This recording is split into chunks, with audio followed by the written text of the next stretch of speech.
tourisme congolais, il existe. Les touristes, il y en a moins.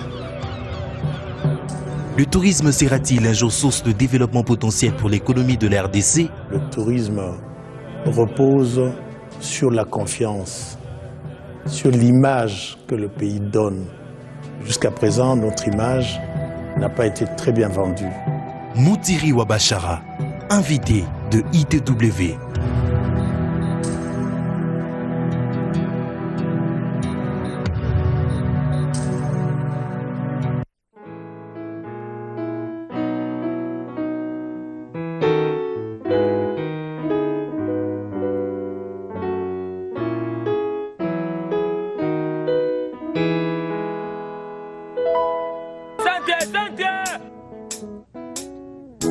Biso bana ya RDC na toto totonda boboto lokumu banya pe mayele likabo ya Nzambe. Biso bana ya RDC na toto totonda boboto lokumu banya pe mayele likabo ya Nzambe. Biso bana ya RDC Esengola mitema omiso deba Congolais.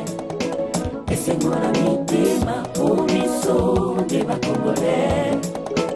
Wetu tiene disaka walu Tuji bena Congo. wetu tiene disaka Tuji bena Congo. Oh, tuji bena Congo. wetu tiene disaka walu tujina Congo. Wetu kele mulendo Geti mulu. Betu kena diabo ya kuselila Congo. Sambu betu keba Congolais. Sisi tukana fura, sisi ba Congoma. Tupatiane Sisi mikono. tukana fura, sisi ba Congoma. Tukupaka umoja.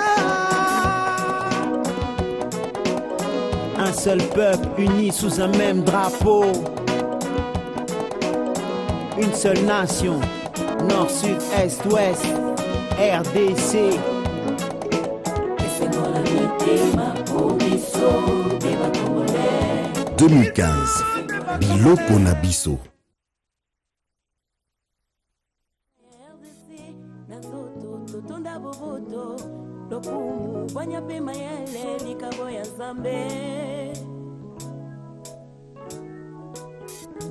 Biso bana ya RDC na nzoto totonda boboto lokumu banya pe mayele likabo ya Nzambe. Biso bana ya RDC Esengola mitema omiso deba Congolais. Esengola mitema omiso deba Congolais. Wetu tiene disaka walu Tuji bena Congo. wetu tiene disaka Tuji bena Congo. Oh, tuji bena Congo. walu tujina Congo. Wetu kele mulendo Geti mulu. Betu kena diabo ya kuselila Congo. Sambu betu keba Congolais. Sisi tukana fura, sisi ba Congoma. Tupatiane Sisi mikono. tukana fura, sisi ba Congoma. Tukupaka umoja. Un seul peuple uni sous un même drapeau. Une seule nation, nord, sud, est, ouest, RDC. Esengola mitema omiso deba Congolais. 2015, Biloko na biso. Pour un Congo émergent, on a besoin de tous. Biso. Isaiah Biso, Okaba Kokoba, Tikato Baby Shate. Isaiah Biso, Mama to batela, Papa to batela. Bobele Biso, Mokonde to Bokyo, Bombisa, Bokai. Bobele Biso, Nalisanga, Bena Bolingo. Biso, Biso, Biso, Biso, Biso, oh, oh. Biso, Biso.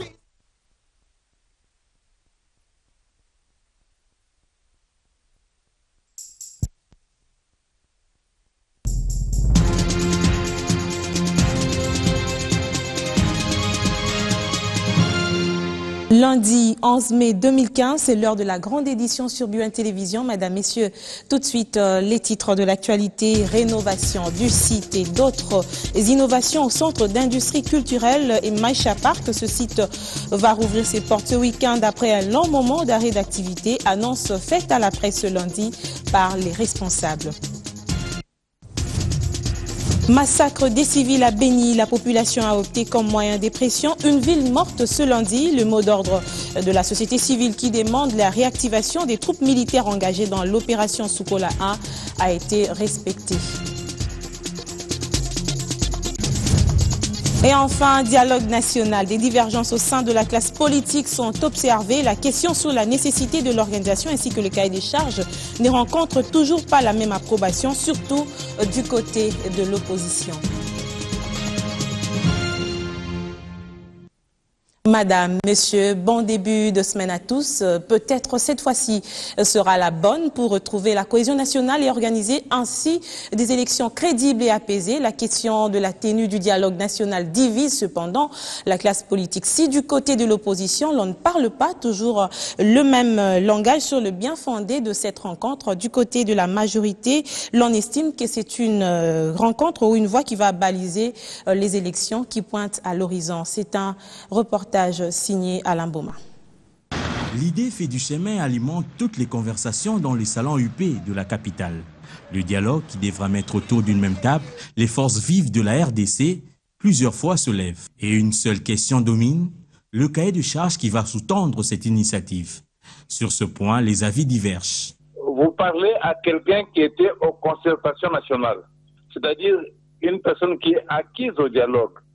Même si cela n'a pas donné grand-chose jusqu'à présent. Je reste convaincu qu'on n'a pas de choix. Ou bien on prend les armes, ou bien on dialogue. Je ne suis pas favorable au dialogue. Le président de la République qui a dirigé le pays pendant 15 ans, dans cette mandature, il a tous les gouverneurs, il a le Premier ministre, il a la majorité dans 2 chambres du Parlement. Il ne peut pas convoquer un dialogue où il demande aux députés qu'on consulte d'établir l'ordre du jour, d'élaborer un projet de l'ordre du jour, de donner les termes de référence. Pour la majorité, ce dialogue ne doit qu'avoir comme objectif de baliser le chemin des élections. Pour calmer les jeux, pour faire que lorsqu'on sort de ces élections, on sache que nous sommes un pays et non pas un ensemble de personnes qui n'ont pour vocation que de se battre. Il est nécessaire de parler, il est nécessaire de dialoguer pour fixer les règles du jeu. Ceci est important. La tâche est donc ardue. La population devra s'attendre à tout car rien n'est établi d'avance. Les résultats dépendront des concessions que les uns et les autres se feront à l'occasion. Divergence encore dans cette édition, mais cette fois-ci à l'Assemblée nationale où les députés de l'opposition ont choisi de boycotter les plénières jusqu'à nouvel ordre. Ils ont suspendu leur participation aux séances des débats en dénonçant lors d'une correspondance adressée au président de la Chambre basse du Parlement le blocage à l'aboutissement du contrôle parlementaire. Une rencontre entre les deux partis a été organisée aujourd'hui en vue de trouver une issue à cette crise. À quand les retours à des meilleurs sentiments des députés nationaux membres de groupes parlementaires de l'opposition? Cette réunion organisée lundi par le président de l'Assemblée nationale avait entre autres pour objectif de ramener ses contestataires dans la salle des plénières. Il y a eu un échange franc entre le bureau et l'opposition en telle enseigne que une petite voie de sortie étant finalement envisagée.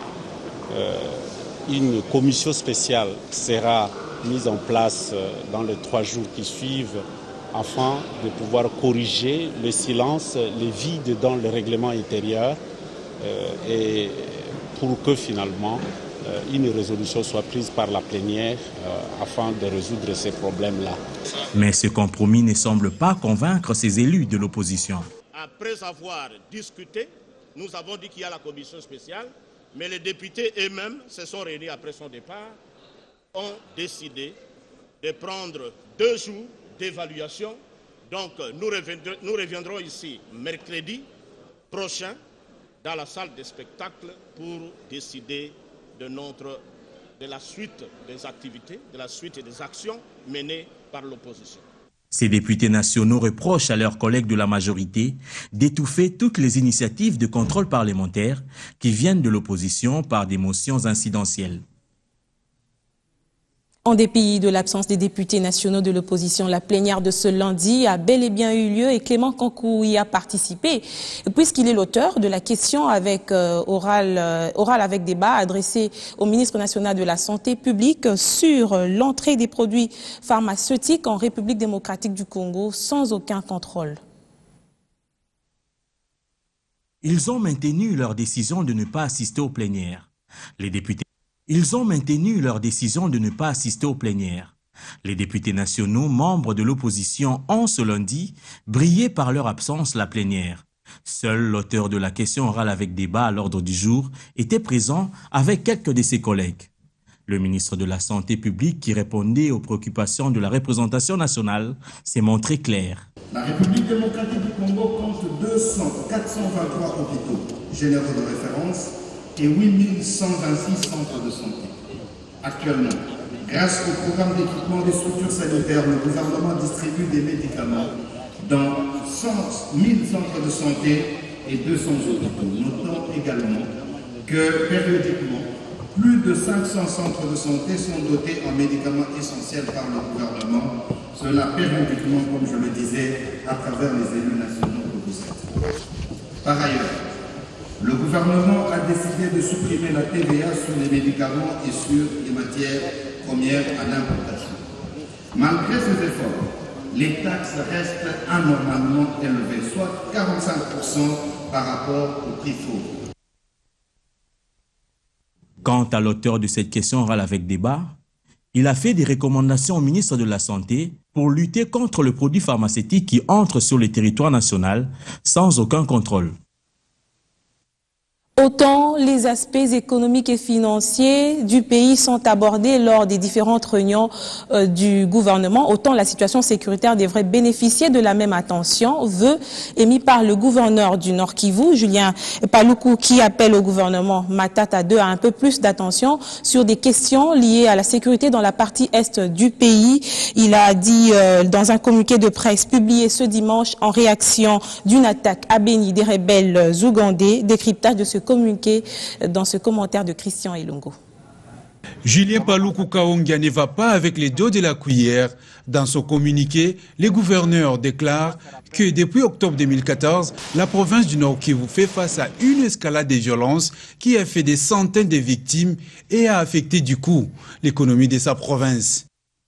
Il est utile que la Troïka de chaque lundi consacrée aux questions économiques du pays cède la place à la Troïka sécuritaire, qui réunirait autour du chef de gouvernement les vice-premiers ministres en charge de la sécurité et le ministre de la Défense.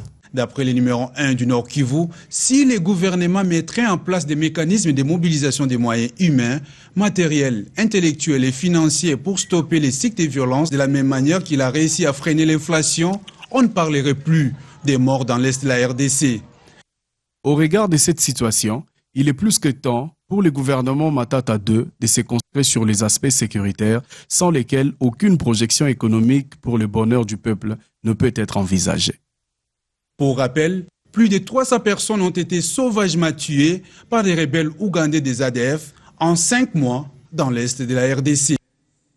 Entre-temps, comme annoncé au sommaire, la population de Beni a choisi la paralysie d'activité pour se faire entendre. Une ville morte est observée dans toute la ville pour une durée indéterminée, suite notamment aux attaques des ADF Nalou, occasionnant ainsi la mort de plusieurs personnes. Détail avec notre permanent sur place, Erika Smissi.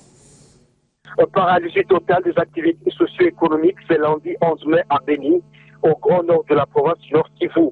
Cette situation est consécutive au mot d'ordre de la société civile, coordination urbaine, qui ont appelé les habitants à sécher les activités durant une durée indéterminée.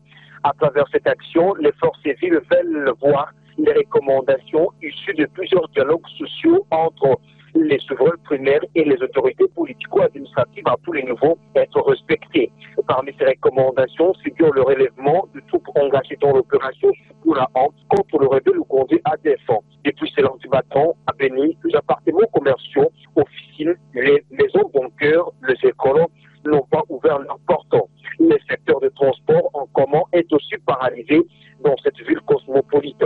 Des dispositifs sécuritaires ont été déployés sur le boulevard Nyamwisi pour éviter toutes sortes de manifestations. Pour les référents pasteur Chobin Kambalé, président de la coordination urbaine de la société civile du Bénin, l'effet de cette mesure est conditionné par la prise des décisions relevant le troupe engagé dans l'opération Soukouna 1. M. Kambalé fustige le fait que les cycles de violence caractérisés par des massacres continuent en présence des forces de sécurité. Pour l'heure, rappelons-le, les documentations des forces vivantes renseignent que plus de 400 personnes sont déjà massacrées en ville et territoire des Bénin. La population de ce coin n'est pas la seule à pouvoir tirer la sonnette d'alarme sur la situation sécuritaire à Béni. Des organisations non gouvernementales sont également montées au créneau à l'instar de l'Azado qui évoque plutôt un blocage dans l'organisation des élections si la paix ne revient pas dans cette partie du pays. L'Azado est très préoccupé de l'insécurité grandissante qui prévaut ces derniers temps en ville, tout comme le territoire de Béni. L'Azado ne cesse d'arrêter et de documenter des cas de violations des droits de l'homme, en l'occurrence les assassinats, les massacres, les arrestations arbitraires, les extorsions et consorts. L'Azado s'inquiète parce que ces assassinats se commettent du jour au lendemain et la vie est devenue très difficile. Sur place à Kinshasa, les élus du Nord Kivu interpellent le gouvernement à prendre à bras le corps cette question de Béni. Je vous propose de suivre l'un de leurs, Christian Bindoulé, au micro d'Alain Boma et Blaise Mouangui. Ma position, c'est de soutenir l'option militaire pour aiguiller les tueurs, les égorgeurs de la population de Béni. Si vous regardez les images, chers journalistes, c'est grave. C'est catastrophique et nous devons mettre fin à cette tuerie. Et nous demandons surtout à notre gouvernement de fournir d'efforts. La population de Béni, ce sont des humains. Cette population a aussi les sangs rouges comme nous, comme les autres. Le gouvernement doit fournir des efforts pour mettre fin à cette situation. Mais ce qui nous étonne, depuis que le chef de l'État était à Béni, il avait pris des décisions. Il avait dit qu'on va mettre fin à cette tuerie et que le gouvernement va s'impliquer. Mais nous ne voyons pas le gouvernement s'impliquer dans la question de Béni. Je vous assure, je n'ai jamais vu, même attendu dans un point de presse, le Premier ministre en train de parler sur la question de Béni. Et c'est peut-être un ouf de soulagement pour cette population de la partie est du pays. L'un des auteurs des troubles est aux arrêts. Jamil Moukoul, rebelle ougandais de l'ADF Nalu, groupe qualifié de terroriste par le gouvernement congolais qui a par l'entremise de son ministre de la Justice dépêché un émissaire à Dar es Salaam pour réclamer l'extradition de ce rebelle en République démocratique du Congo. Information confirmée ce lundi par le porte-parole du gouvernement. Lambert Mende, on l'écoute. Bien que sujet ougandais, Jamil Moukoulou a commis plus de crimes contre la République démocratique du Congo que contre tout autre pays ou contre tout autre peuple. Et c'est par centaines, voire même milliers que se comptent les victimes de cet individu avec son ADF Nalu. C'est pourquoi nous pensons que c'est ici qu'il doit être jugé. C'est l'argument principal. Cette arrestation montre même justement l'énervement des lieutenants de Jamil Moukoulou qui sont paniqués depuis l'arrestation de leur patron et la mort d'ailleurs de leur troisième lieutenant qui a été tué lors des opérations militaires. Et donc nous considérons que ce groupe armé n'en a plus pour longtemps. C'est de la pure agitation de panique.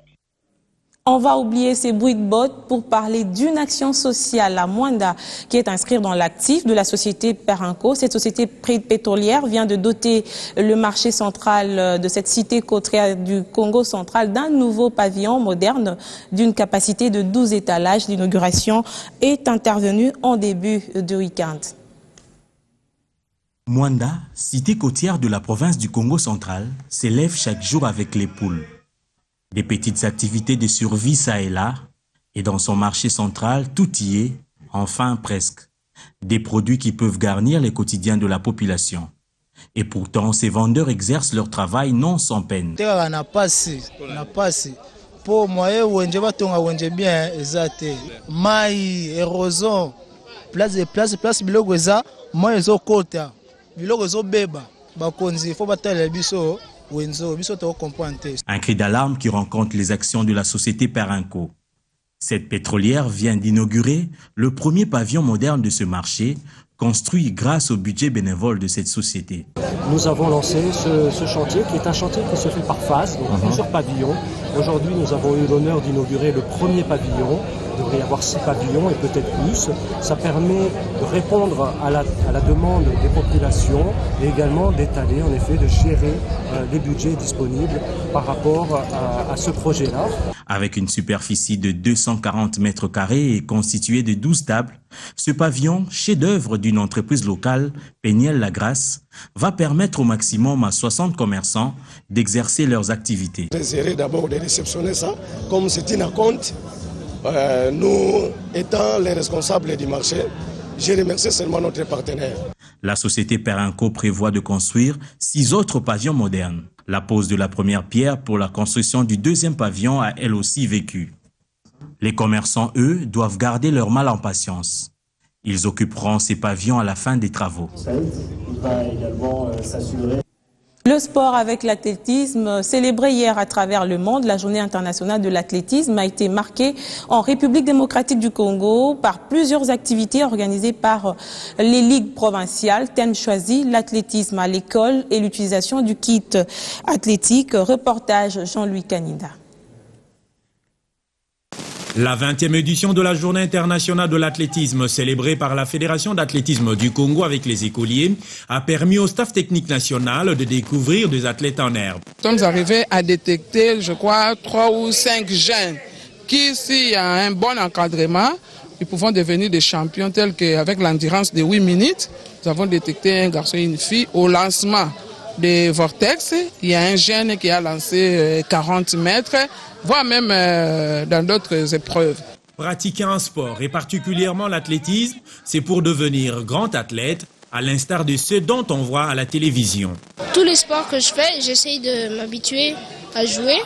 Comme ça, j'ai quand même une petite ouverture quelque part. Pour le président de la Fédération d'athlétisme du Congo, Bienvenu Matenda, le choix sur les écoliers permet de renouveler l'effectif des athlètes. Ils sont tout jeunes, ils sont pleins de talent. C'est avec eux que nous pouvons gagner. Et donc nous avons l'obligation de pouvoir détecter les talents à travers eux, à travers les écoles, pour pouvoir les aider et nous aider aussi à hisser l'étendard de notre drapeau sur le plan international. En plus de Kinshasa, cette journée est célébrée sur toute l'étendue de la République démocratique du Congo.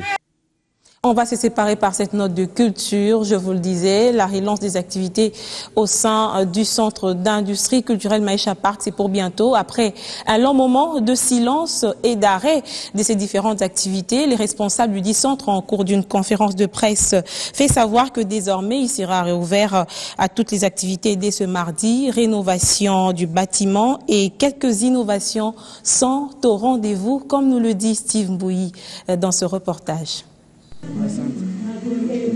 C'est sous ces terres musicales que va reprendre vie très prochainement le centre d'industrie culturelle Maïcha Park. Annonce faite ce lundi au cours d'un point de presse. Des bâtiments rénovés accompagnés de quelques innovations. La cérémonie inaugurale est prévue pour ce samedi. L'industrie culturelle Maïcha prévoit l'ouverture de ses portes pour ce samedi 16 mai 2015. L'activité commence le matin, ça sera l'inauguration, et le soir, ça sera une grande activité. Pendant cette inauguration, nous aurons le dévoilement de la statue Maïcha, nous aurons la coupure du ruban, et nous aurons la visite du site, du lieu. Cette industrie culturelle se lance désormais dans la promotion des artistes, toutes disciplines confondues. Et les autorités se veulent répondre ainsi à un besoin dans le secteur culturel. C'est dans le souci de faire découvrir des talents en leur offrant un espace d'expression à travers la promotion des œuvres artistiques. Cette industrie culturelle Maïcha est dotée de différents ateliers de peinture, de sculpture et fonderie de fabrication de bijoux où les artistes pourront apprendre à s'exercer à l'art du beau. Maïcha Park renaît et sort de son silence. C'est là un nouveau départ qui devra également contribuer à l'épanouissement de la culture congolaise. Vous l'avez donc compris avec moi, le rendez-vous est pris pour ce samedi pour la réouverture de ce centre culturel. Merci de nous suivre à Kinshasa et dans la partie est de la République démocratique du Congo.